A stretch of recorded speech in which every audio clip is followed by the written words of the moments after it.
The only way is up.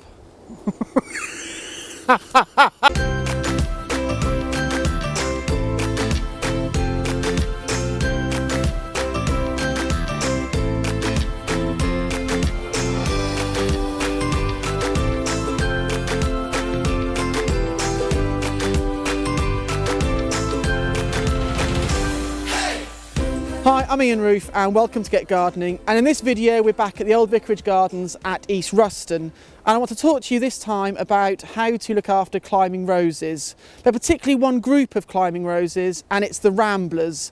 And if you pan up above me, you'll notice that I'm standing underneath the rose dome, and it is covered in Rosa Helenae, a beautiful rambling rose, pure white flowers fading to soft pink with age, and it also produces wonderful clusters of tiny hips for late in the season. Now I know what you're thinking, how do rambling roses differ from climbing roses? Well, the thing about ramblers is that they produce all their growth for flowering in the previous year. So as you'll see on the dome, if you look up again, there's lots and lots of new growth coming off this rose, lots of long shoots, anything up to 4 or 5 metres in length. And that was produced last summer, and that's the actual wood which will carry flowers for this summer's growth. Whereas with a climbing rose, it produces all its flowering wood for its new flowers in that flowering year. So here we are in spring 2017, and if I prune my climbing roses now, the wood they produce will bear flowers throughout this next summer. So that's the thing to follow. Now, with climbing roses, you want to be pruning them now if you haven't done so already. And that will be removing all the flowering stems that have actually done their thing back to your framework, your skeleton. But with ramblers, what we're actually going to do is we're going to remove all the flowering wood completely that flowered last year back to its skeleton or even down to the ground. And we're going to tie in all this long whippy growth to this rose dome to give us flowers this summer. So I'll climb up here and show you a bit of what we're doing. So the first thing we've done is to remove lots of dead wood, and you'll see we've not quite finished this bit at the moment, but there's lots of dead timber in here, primarily because this Helenae has not been thoroughly pruned for probably anything up to 3 years. It's just finding the time to do it. So I've got secateurs and I've got loppers. I'll use me loppers for this one, I think. And all this dead material is just being lopped out and pulled out. So we'll have quite long stems, but these all need to go. And the same principle applies when we're pruning this to any other rose. We want to make sure we cut down to a node just above a bud. That's the important thing, to make sure the rose doesn't die back.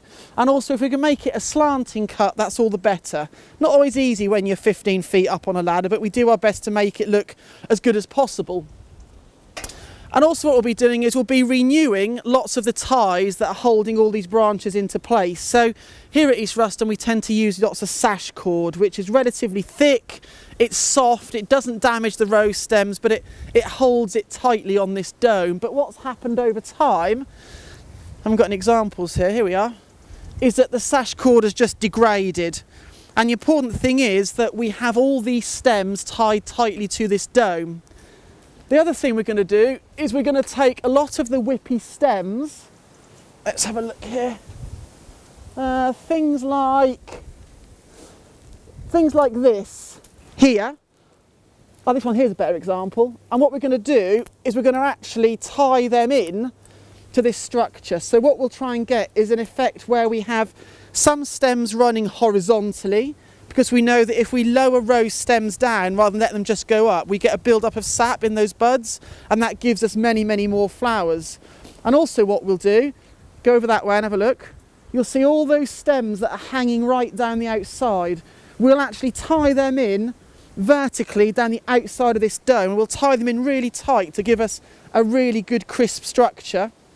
And that means then that we'll get flowers all the way down those stems to the bottom of the cuts, to the top of this rose frame, which means in theory throughout this summer this whole dome should be a complete cover of pure white flowers, slightly fragrant and wonderful hips in the autumn.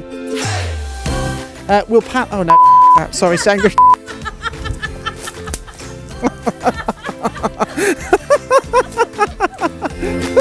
Things like I do. Are you going to have an audience? I hope not. Imagine if it was 6 million people. I'd be screwed, wouldn't I? It's just 2. It's just 2. Right.